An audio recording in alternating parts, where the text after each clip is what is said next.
YOLO! We are playing Dream Daddy again. It's been a hot minute since we have. So, oh yeah, since February. So let's hop right back in this, cause I don't remember what's going on. Oh my god, I forgot about this. Okay. So, I figured this was like better to keep to YouTube for now. It's a little bit boring, I feel like, if you're watching it live, but if you're throwing this on in the background while you're cleaning or cooking, thank you. All right, let's choose someone to email. Well, text. We were really feeling Matt, not feeling Brian at all. Robert is bad boy. Damien is Victorian goth daddy. Hugo is like science-y smart. This dude is like church family man, and he's married, and his wife, she offered me a shot at the bar. I said no thank you. And then we went to college together with Craig, and he is an athletic dad. So can I see what was going on in these previous ones? Like, okay, so this was Hugo and Damien. Dad Mazan. Daughter. Okay, let's just go ahead and let's message Matt. We have one heart with him. Wait, what are our hearts with everyone? Nothing with him because I haven't tried anything. Nothing with Brian. Robert has one heart. Damien has one. Okay, Hugo one. Nothing. Let's message Matt immediately. And if you didn't get to see like what happened, go check out the playlist. And we went to a show together, and I got lost in the crowd. I'll just say that. Okay, so instead of messaging the guy, why don't I just walk over and grab some coffee? I'm feeling really sluggish today anyways. Amanda! Amanda sticks her head out of her room. Father! Want to go to the coffee spoon? Oh, so you can get called cool once and now.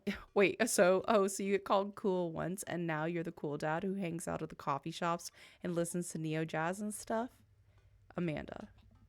Are you going to bring your laptop and your leather-bound journal so you can work on your poetry anthology? Look, honey, do you want me to buy you coffee or not? Let me grab my laptop and my leather-bound journal. It's been a minute since I've like read dialogue out loud, so I feel like I'm stuttering a lot. I apologize. Okay, Amanda and I make the short walk over to the coffee spoon. The place is quiet today, just a few people hanging out and reading books in the cozy little nooks. I walk up to the counter and see a familiar pierced face. It's Pablo. We found Pablo at the show. Hey, you were the dude I yelled at a bunch the other night. Amanda casts a sideways glance at me. He tried to sell me shirts. And who might you be, miss? This is my daughter, Amanda, the person I am a father to and am very protective of. An honor to make your acquaintance. My name is Pablo. Did I mention that I make witch house music? I wouldn't call witch house music, but okay. A piercing blow to my ego, though not one that will dissuade my need to impress you. My innate dad senses tingle. I am overwhelmed with a fatherly protective energy. I must do something to protect my child. Damn. Okay. Well, I'm kind of like the cool dad. So we're going to defend Witch House. Hey, Witch House is actually a nuanced form of music that many people enjoy, and I think our dear Pablo here should be proud to be making. Wait, I think I read that wrong. My bad. Or technically making, since he's only done the logo so far. Yeah. Also, I've never listened to Witch House before. Pod. Matt comes out from the out from washing dishes in the back room to meet Amanda and I, and he and I high five as fellow cool people do. Um, Corny. I see you've met my newest employee. At your service, although I'm only here until Vacant Veil starts their world tour. When's that? Well, we have to put out a record first. All right, Pablo. Now, what do we do with customers again? Right, yes. Pablo clears his throat. Hello, good folk of Maple Bay. Can I interest you in a tasty caffeinated beverage? A smashing pumpkin spice latte, please. A classic. And you? Oh my god, American football. Okay.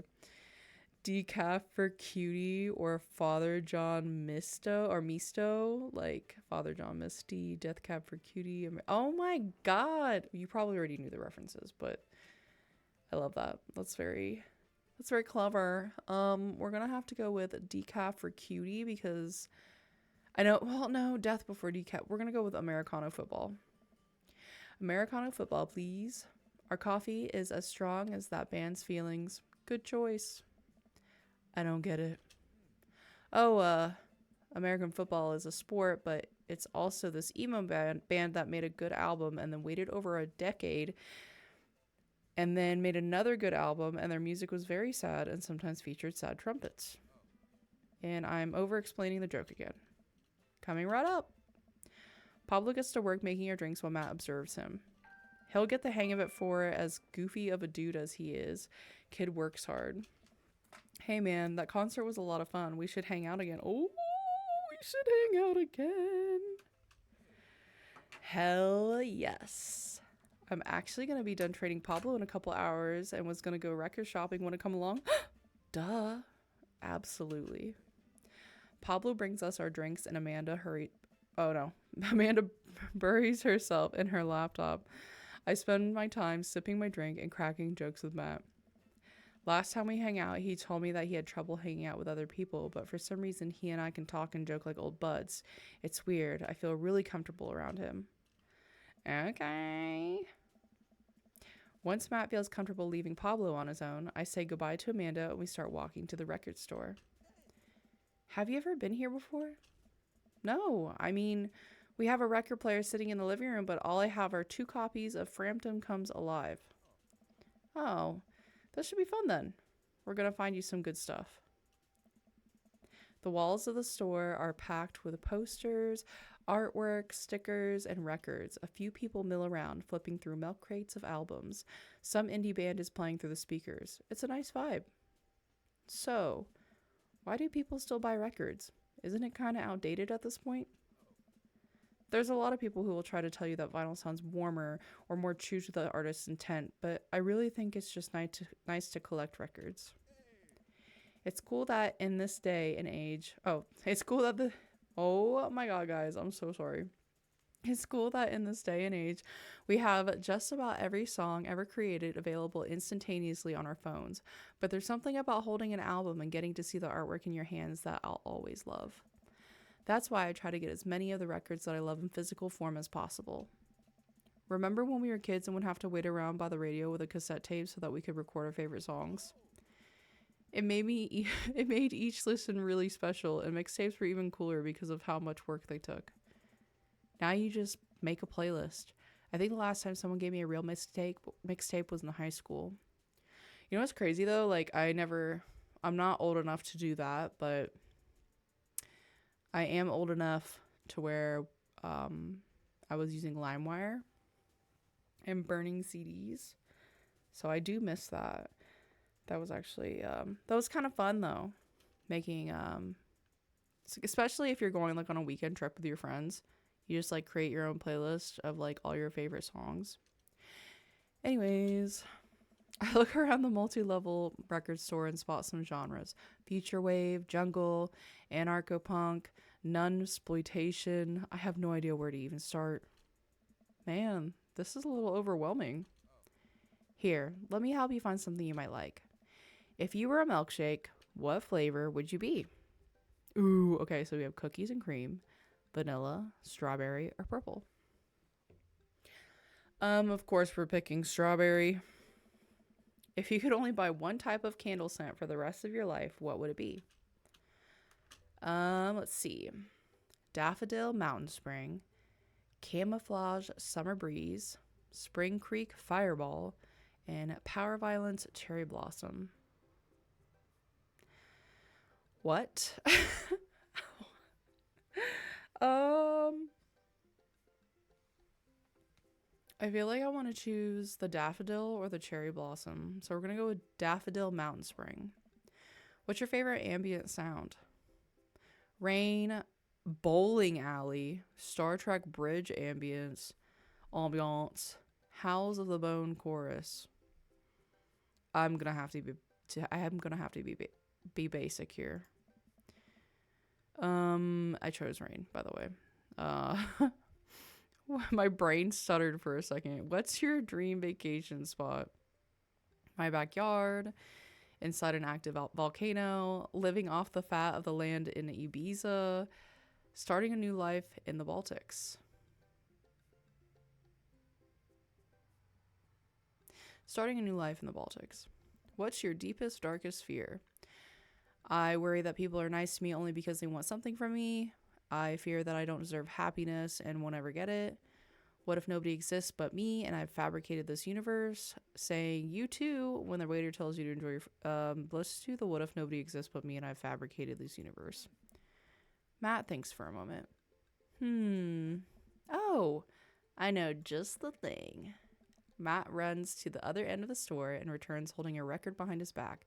He shows it to me. This is Smoky Rolls Down Thunder Canyon by Devendra Banhart. Sounds like what you need is some Devendra Banhart. Actually, I think everyone needs a little bit of Devendra Banhart in their lives. Whoa, dude, thanks for the recommendation. You're going to have a great time with it, I promise. Matt and I bring our records to the cash register.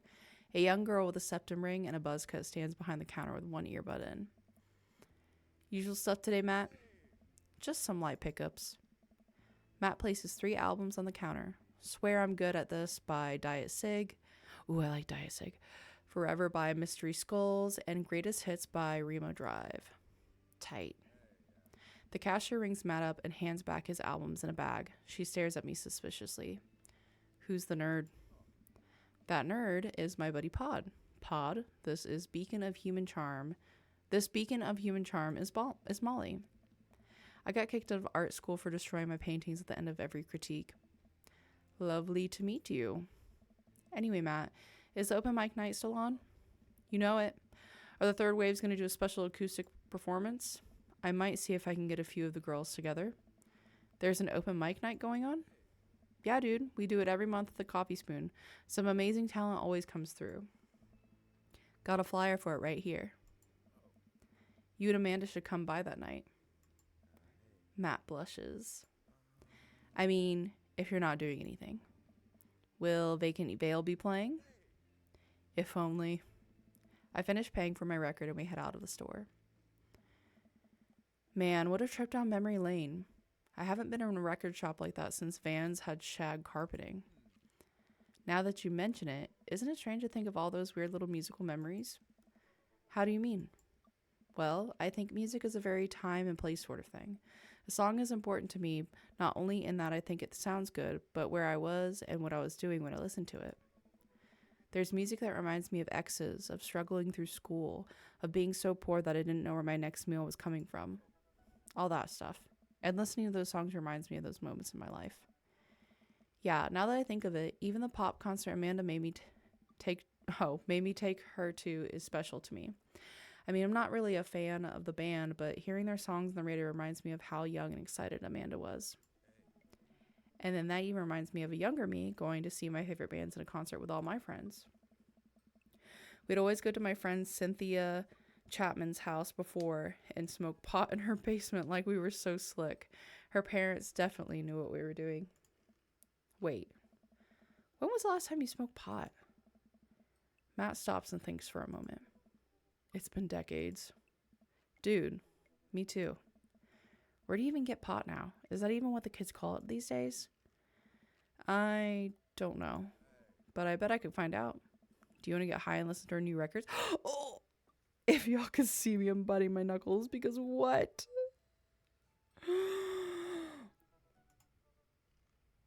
Yeah, why not? Okay. Matt pulls out his phone and starts texting. After a few minutes, he looks up and smiles at me. Molly's got a hookup. Says to meet in an alley near the coffee shop. Oh my god. Okay, if it turns out it's the feds, you make a break for it, and I'll take the heat. Just promise me that you'll raise Amanda like she was your own. You realize that weed has been legalized in the state, right? I definitely knew that. But we live in dangerous times. Who knows what lurks in the seedy underbelly of Maple Bay? We could find ourselves on the wrong end of a deal gone bad. Just look out for Amanda. I swear. Oh, here's our guy. Coming around the corner of one of those nasty green dumpsters shrouded in darkness is a lean figure dressed in all black. Do not tell me this motherfucker is Robert. Don't tell me that. Literally don't tell me that. I'm going to freak out. Excuse me, Mr. Drugman. Oh, it's not. Okay. I was like, do not tell me that shit right now. Surprise, the person almost jumps out of their skin. It's Lucian, Damien's son. Who sent you? We're cool, man. We're cool. Says who? For all I know, you could we'd be with the feds. Actually, weed is prove you're cool. What? I need to know that you're down or I bolt. Okay, so we're going to have to show him you're not wearing a wire, impress him with your extensive knowledge of current drug lingo, and cite mutually assured destruction. Show him you're not wearing a wire. Oh my god, the heart's coming out of Matt? Like, what the fuck? Okay. I've seen this in cop films before. I lift up my shirt to prove I'm not wearing a wire. Oh, Jesus. Put that away, please. Look, it's fine. I get it. Buzzcut Molly said you were coming. Right. Now that formalities are out of the way, let's make a deal. Okay, all right. How much do you want? One. What? Yeah. He means weed, Lucian. Yeah, but how much? One? Oh my god, look here. Take this and give me $10. Just don't tell my dad. Let's all forget this ever happened. Excuse me, sir. I would like one weed, please. I won't tell your dad if you don't. Lucian hands me a baggie of something and disappears down the alleyway. I open it and take a deep whiff. Smells like genuine drugs. Yes, sirree. That went smoothly. Yeah, we should get off of public property before we smoke this. Great idea. Let's head back to my place, yeah? Matt and I walk down. No, wait. I'm freaking out. Matt and I walk to our cul-de-sac and stop at a gas station on the way to buy rolling papers and soda. I feel like I'm 16 again. Carmencita's having a sleepover tonight, so that gives us all the time we need to do drugs. Awesome. Let's do some drugs. Matt pulls out one of the records of his bag and puts it on for us. I plop down on a comfy leather couch and look around his place. There are a bunch of band posters and his record collection taking up an entire wall. Whoa, what a collection. Been collecting my whole life. It was nice to finally get them all in one place after being on the road for so much of my life. Had to ask my parents to hold on to them for me. Matt sits down next to me and we lay the marijuana drugs out on the coffee table. Do you want me to do the honors? Please, it's your house. If you say so. Matt pulls out some rolling papers and sprinkles some of the beatnik tobacco onto a piece. He starts rolling it back and forth and the paper breaks almost immediately, spilling drugs all over the couch. Never was too good at this. Matt tries again and is able to successfully roll a nice looking weed cigarette. He hands me a lighter and the blunt, I think, and I take it. Well, let's open up the nug, smoke some of that gateway drug, rip that golf fairway. Smoke some of that gateway drug. I don't know if that's what people call it. I light the joint and inhale deeply. This is not what I remembered. It's been a while though. Maybe pot drugs have just gotten more potent since the last time I smoked. I pass the joint to Matt and cough a little bit. Should it sting this much or am I just a baby? Matt takes a hit and his eyes go wide. That's not weed. Oh God. Did we develop a taste for meth? No, it's... Matt takes another hit and winces. Yeah, this is oregano. I sniff the air. Yeah, that would definitely explain why it smells like a pizza place in here. That little punk ripped us off. Oh well, we can still relax and enjoy the music sober. You know what? You're right. We sit and listen through the Diet Sig album that Matt bought, which is catchy as hell. I look around the room again and see photos of Carmencita growing up. I spot a young woman with a huge smile in one of the pictures with the two. Who's that?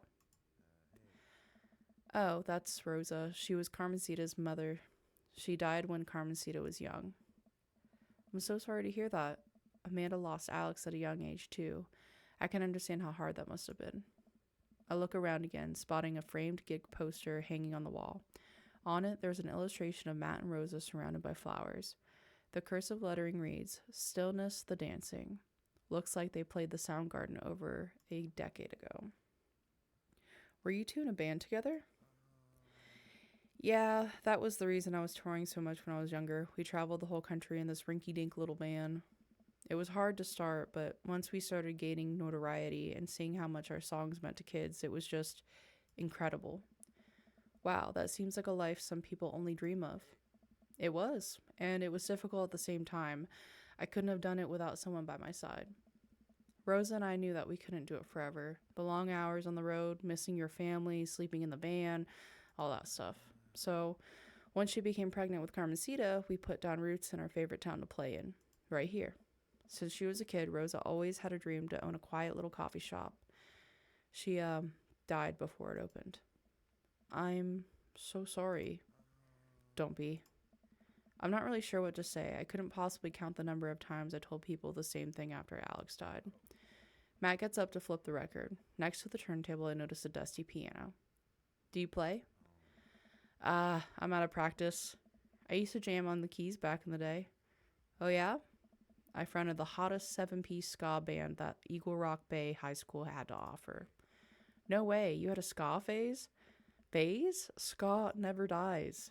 Except for Scammunist Manifesto, who broke up after the senior talent show to pursue solo careers.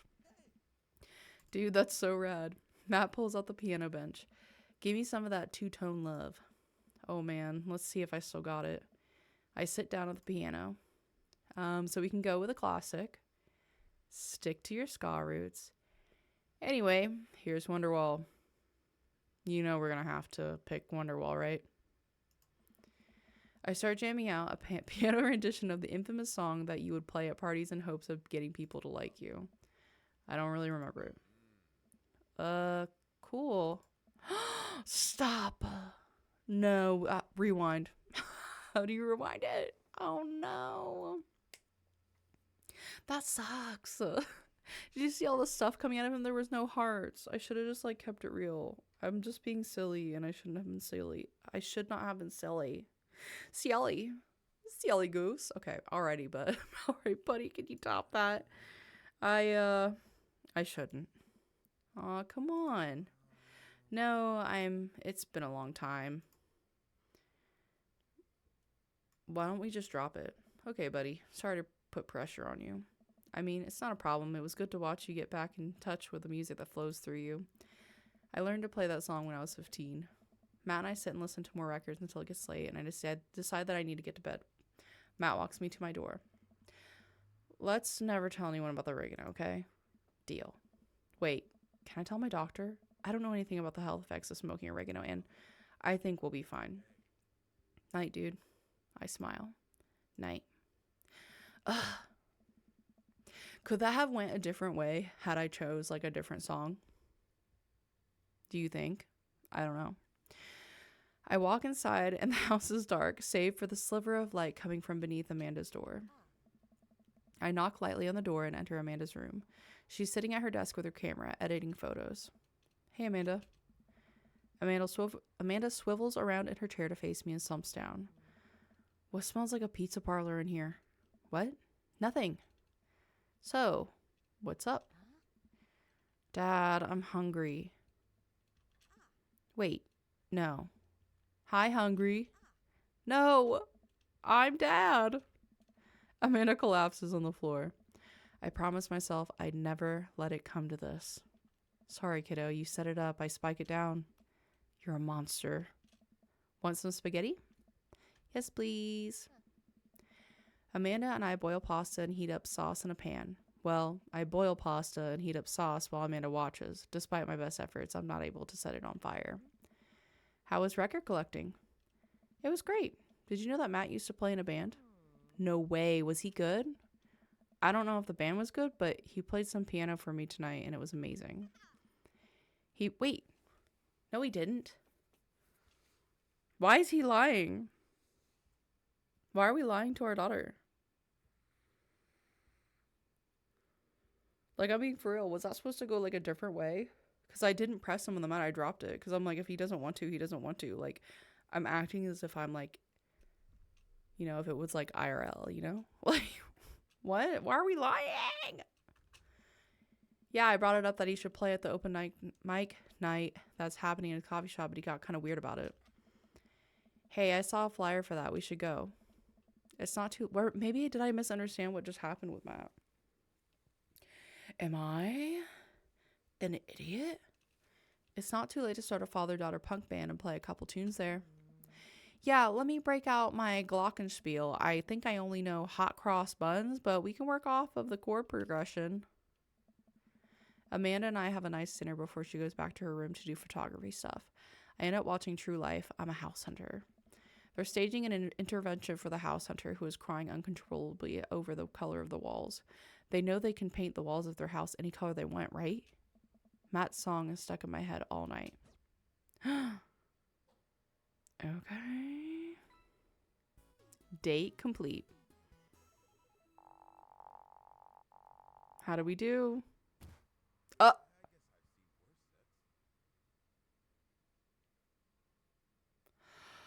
What? Is it because I played Wonderwall? I love how it says handyman, grunge cool, nug, and nuggage. Oh my god. King of Carrot Flowers achievement? Okay. Well, it's been a long day. I'm just about ready to pack it in. After a few bites of ice cream from the freezer, I turn off all the lights and walk down the hall to my room. I wonder if Amanda's still awake. That kid needs some sleep. As I pass her room, I can hear a faint sound, but can't quite make out what it is. I get a little closer. Is she crying? I knock gently on the door. Hey, Amanda. The crying immediately stops. Not right now. Her voice sounds strange. She sniffles. I need to make sure she's okay. I open the door. Why would you open the door? She's a teenage girl. If she said not right now, like literally, oh my god. Oh, I'm a bad dad. In the dark, I can see Amanda's outline in the middle of her bed, knees hugged up against her body. Is everything okay? I don't want to talk about it. Did something happen? No, nothing happened. Go away. Something must have happened. Amanda, get out. Okay. I quickly leave her room and shut the door behind me. Once the door closes, I can hear her crying again. Wow. What has her so upset? She seemed fine earlier. She's usually so open with me. Did I do something wrong? Is she mad at me? I guess if she wasn't before, she definitely is now. I can't even remember the last time she snapped at me like that. I have a hard time falling asleep, but when I finally do, I'm still thinking about Amanda. Damn, what happened, bitch? After a long night of very little sleep, I roll out of bed and make myself a pot of coffee. Amanda should be up for school soon. Maybe she'll be willing to talk about whatever's bothering her. About 10 minutes before she's supposed to leave, Amanda comes out of her room and makes a beeline for the freezer. Morning, Amanda. Morning. She drops a frozen waffle into the toaster and slams the freezer door. She won't even look at me. Yikes. So, anything big going on at school today? No. Okay. Do you need a ride to school? No. Want some coffee? Amanda pulls the toaster level up lever up and takes her still freezer room waffle out before it's finished cooking. I have to go. Amanda picks up her bag and storms out. Oh, okay. I haven't seen her act like this in a long time. It's usually short-lived, but it always hurts. Hopefully this blows over and things are back to normal soon. Damn, teenagers, like, what even happened? I sit back at the kitchen table and look at a picture of Amanda and I hanging on a wall. In it, I'm teaching her to ride a bike. Her face is a mixture of excitement and pure, unadulterated fear. I remember how determined she was. Every time she would fall off and scrape her knees, she would get up and try it again. Finally, I had to stop her because she was bleeding everywhere. Then she started to cry because she didn't think she needed bandages and wanted to keep trying. As I put the bike away, she just stood in the middle of the street and screamed. Then I took her for ice cream, and it was like nothing even happened. After giving it a bit of thought, I decided that if I forced her to talk about it, I'm only going to make things worse. But I have an idea. I start rummaging around for ingredients. I hear Amanda walk in the door. Instead of heading for the kitchen like she usually does, she makes a beeline to her room. She's clearly trying to avoid me. Hey, Pumpkin. What? Can you come here for a sec? There's a moment of silence.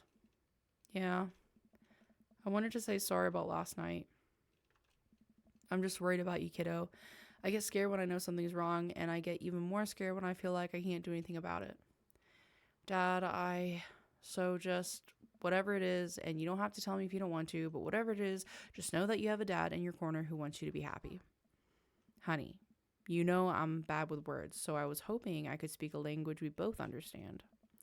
I pull a cake out of the refrigerator and place it on the table. Hopefully the frosting is set by now. Ta-da! Dad. It took me a really long time because I ran out of red frosting somewhere around sad and I had to start over, and I want to take a screenshot of this. Okay. This is beautiful. It's strawberry. I love that. Amanda gives me a big ol' hug. I grab some plates and forks and serve us up some delicious cake. So it's really stupid. What is? This whole thing. I know I've been really weird lately, and I don't even know how to explain it. I feel like I might have to make you a chart. I'm listening. Do you want me to take notes? I guess I should start from the top. So, you know how Emma R. is going to that fancy art school in California, right? Emma R.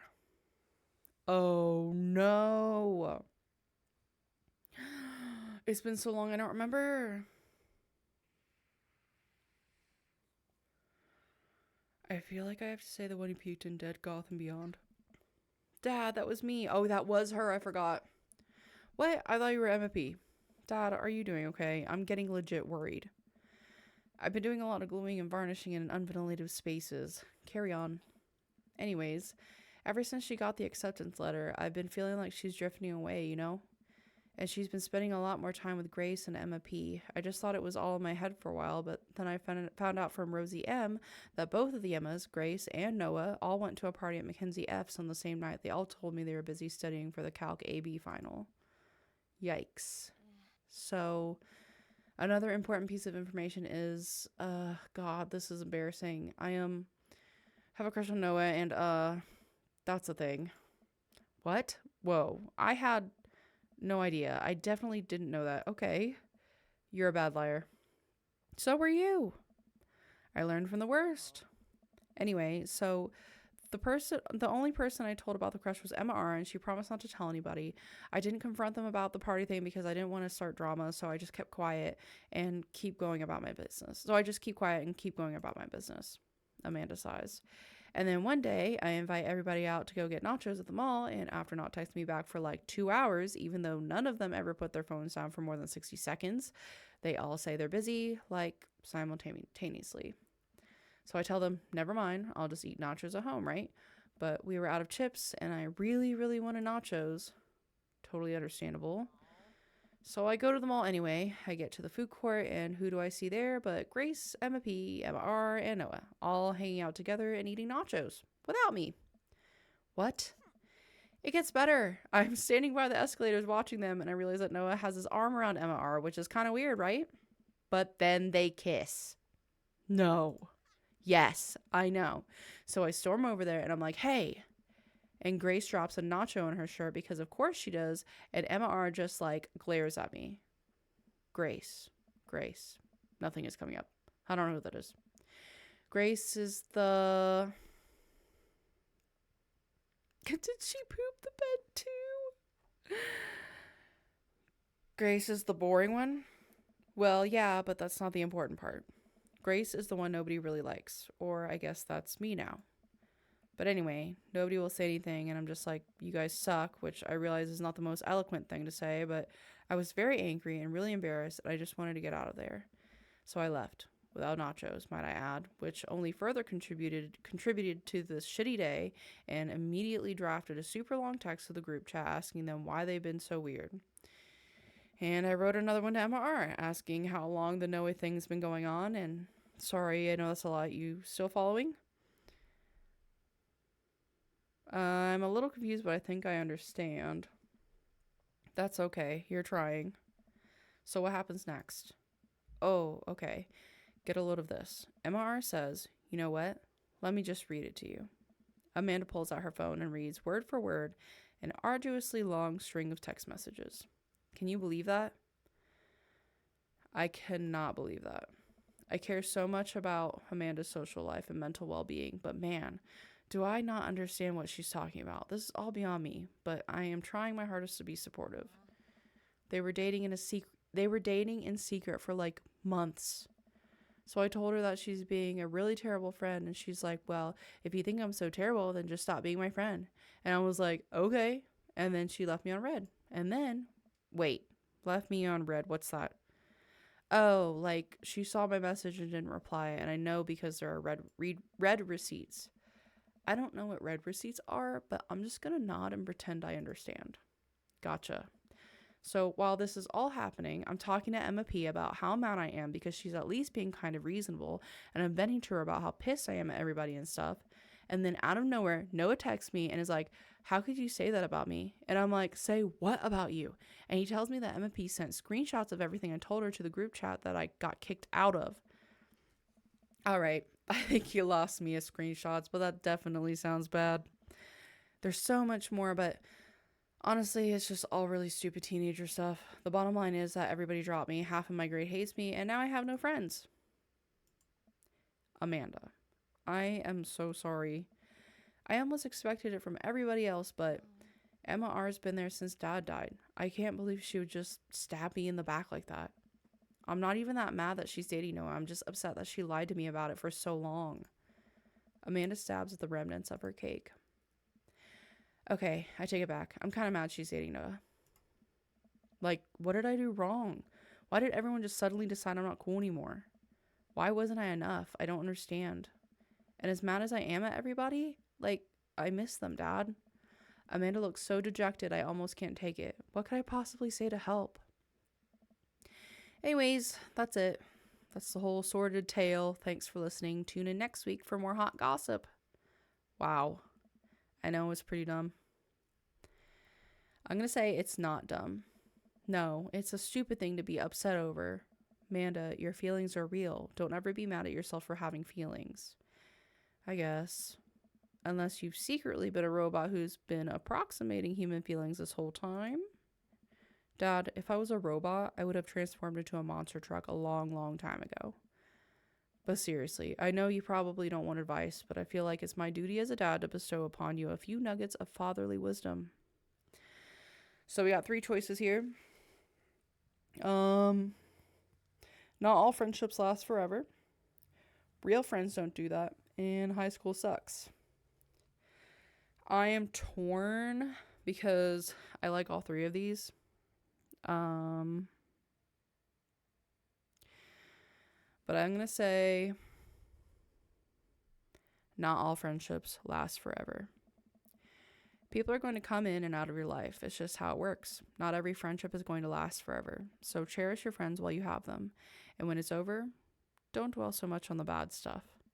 You had some good times with MRR, but you guys grew apart. Learn from it and keep moving forward. There are so many new friends to make, and they're going to be so much cooler than MRR and the rest. Ultimately, I think this Says more about their character than it does about yours, because you're amazing. And if they can't see that, well, that's their problem. I'll keep that in mind. I look down at the table. Did we just eat that whole cake? Yes, we did just eat that whole cake. Well, good talk. Amanda gets up to go to her room. Before she closes the door, she turns around. Hey, Pops. Yes? Thank you. You are always welcome. Love you, Amanda. Wow. Dang, girl, that really sucks. Oh, we have a new message. Hey, buddy, so I have a favor to ask. Okay.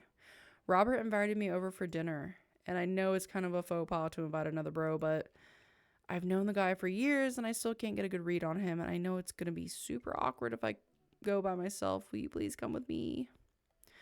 I love food. I especially love food that's free, and I don't know why you're so sweaty over cooking, but sure. Yeah, dude, I'm down. Thank you. I really hope that's a sweat of relief. Yeah, that's what I was like, excuse me? Let's eat that dinner.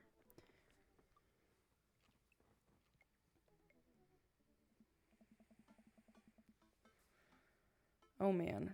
I don't know how I feel about this social time with Robert. Same. Still, I guess free food is free food. Yeah, dude, I'm down. Thank you. Craig and I decided to meet up before heading over to Robert's place. Craig's waiting on my porch, bottle of wine in hand. Pod, boy, am I glad to see you. Likewise, man. Classy of you to bring wine. Oh, it's not wine. It's sparkling apple cider. Robert literally has a wine cellar, so I think he's good. Wow. Or at least I think he has a wine cellar. I'm genuinely unsure if he was telling the truth or not. I can never tell with him. Thank God it's not just me. I never know.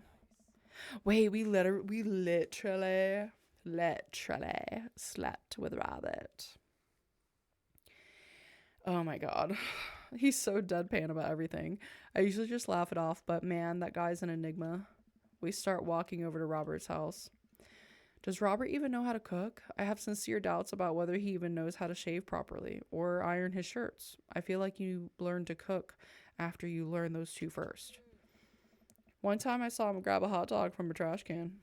I mean, it was at the very top of the trash can, like sitting above it, but still, if he were on trial, I think the jury would define that as in the trash. In his defense, I'm definitely considered grabbing food from the top of the trash before. Well, yeah, I think we've all considered it, but the difference is that Robert actually did it. True. Maybe he's the enlightened one. Maybe we're holding ourselves back. Yeah, I don't know about that. I'm not doing that. Not doing that regularly. Especially if I see bite marks, like people's stringy you already know. Anyways, we arrive at Robert's house and ring the doorbell, but the doorbell won't chime. Must be broken. Craig knocks on the door a few times. Since when does Robert have a dog? I don't know. That's weird. I can hear Robert just inside. 1 second. This is uncharted territory, Pod. What if he's the one making barking noises and there is no dog? Don't say that. We're not even inside yet. Finally, the door opens. Robert looks pretty stunned to see me and quickly adjusts his posture to try and hide it. This is going to be weird, isn't it? Pod, didn't know you'd be tagging along. Did Craig not tell Robert I was coming? Come on, Craig. I can leave if there's not... No, it's fine. Come in. Wipe your feet. What a pigsty. You can already tell. Look at that. Look at the couch back there. It's dirty. Dirty. This man does not clean. Yucca. Hold on. I got a vape. I'm already stressed that we're here and he didn't tell him. We enter Robert's living room, which is a lot more inviting than I remember it being. Make yourselves at home. We can still hear barking from the other room. I didn't know you have a dog, Robert. Oh yeah, that's Betsy. Have to put her up when guests are over. She'll calm down in a bit. What kind of dog is she? Pitbull rescued her from a dogfighting ring a few years back. She hates strangers. If I let her out right now, I'd probably have to take you both to the ER. Craig and I make eye contact. He raises an eyebrow at me. Oh, okay. But, I gotta go finish dinner. Made osobuco. Robert leaves the room, presumably to go to the kitchen. Craig leans in and whispers, "Was the dog fighting thing real, or was he kidding? I don't know." "What's osobuco?" "I don't know." Did he make up that word? Until I have osobuco in front of me, we can only assume so. We sit in silence for a second, taking in Robert's living room. Are we about to get sawed? Nah. Usually you wake up in those situations. We voluntarily walked into this one. Although he did look pretty shocked to see you. Maybe you being here threw off his plans? His murder plans? This is so weird. Robert finally walks into the room carrying the 3 paper plates of steaming food like a waiter. I don't have a dining table. Don't trust them. So we're eating here. Also, I don't have real people plates. Hope that's okay. Robert sets plates in front of us on the coffee table. I still can't tell what it is. Looks like meat, maybe. Lots of sauce. I can make out some vegetables. I think that might be rice, but it could also be pasta. Guess there's only one way to find out. I take a bite. Oh my god. I take another bite. The medley of flavors in this dish is amazing. The meat is so tender, and the risotto, I think that's what it is so creamy.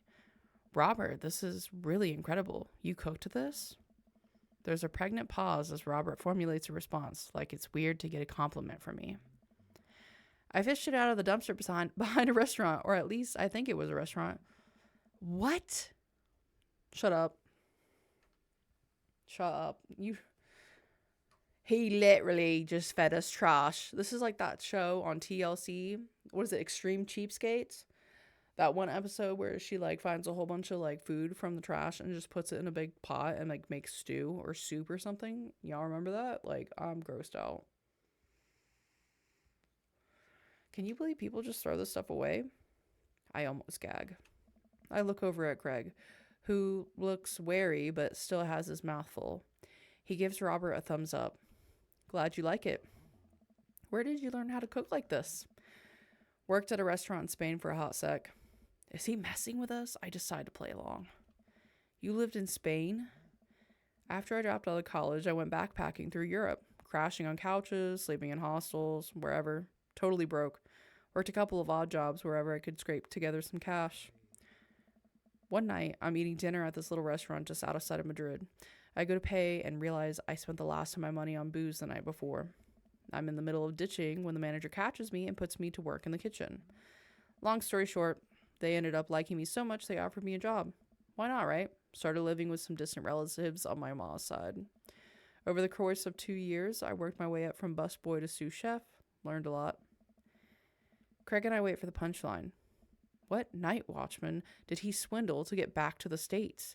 Who did he con in a game of poker in the back room of a speakeasy for safe passage in the crew quarters of a cargo ship? Anyway, I still love to cook. I don't know what's real anymore, but this food's so good, I kind of don't care. Plus, Robert is actually talking to me like we're 2 people in the same room, which I guess is nice. That's amazing. It really is. To be totally honest, I wasn't exactly expecting gourmet cooking here, especially not served on paper plates. I don't care about presentation. If the food is good, it should speak for itself. This osobuco is screaming for itself. Ooh, screaming. Okay, what the fuck? Why do you say screaming like that? And paper plates are just as good as regular plates if you double them up. Hey, is it bad if I ask for seconds? No problem, but save room for dessert. I made lemon berry savarine. Savarine? I am not fancy, so I don't know what that is. Well, aren't you just full of... Craig looks over at me. Surprises. Robert winks. You bet I am. You can come over for dinner anytime. Craig. I'm gonna go get seconds. Me too. How come I wasn't invited? What the fuck? After consuming way more osobuco than my body could handle, and then really ensuring a later food coma would be... No, my bad. Hold on. After consuming way more osobuco than my body could handle, and then really ensuring a later food coma with a generous serving of whatever Savrin was, Craig and I decided to head out. Thanks for coming. I'm making an attempt to be more social. Something tells me he's not going to follow through on that. Man, if you'll have me, I'm here. Especially if there's osobuco involved.